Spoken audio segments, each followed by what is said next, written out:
বিসমিল্লাহির রহমানির রহিম। আমি এই মুহূর্তে উপস্থিত আছি সিলেটের দক্ষিণ সুরমা উপজেলার জালালপুর উচ্চ বিদ্যালয়ে। এখানে আজকে দক্ষিণ সুরমা উপজেলা পরিষদ নির্বাচনে ভোট গ্রহণ অনুষ্ঠিত হয়েছে। প্রায় আর আধা ঘন্টা বাকি আছে।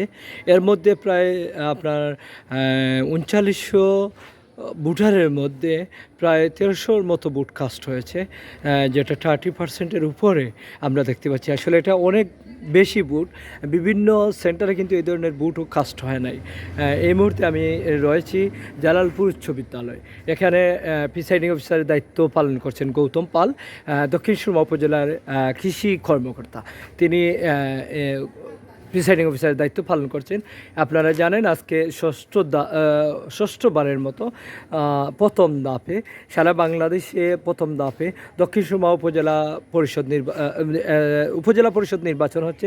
সেই ধারাবাহিকতায় দক্ষিণ সুরমা উপজেলা পরিষদ এই প্রথম ধাপে অনুষ্ঠিত হচ্ছে।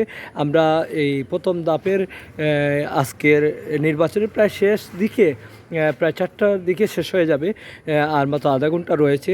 আমরা দক্ষিণ সুরমা বিভিন্ন জায়গায় ঘুরেছি, নৈখাই গিয়েছি, জালালপুর, শিলাম গিয়েছি, মোগলাবাজার গিয়েছি, বিভিন্ন জায়গায় গেছি।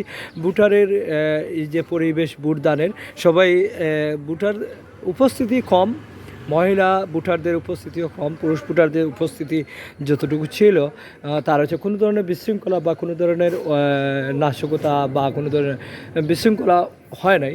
আইনশৃঙ্খলা বাহিনীর সদস্যরা ছিলেন এবং প্রিসাইডিং অফিসাররা খুবই দায়িত্ব পালন করেছেন। আমরা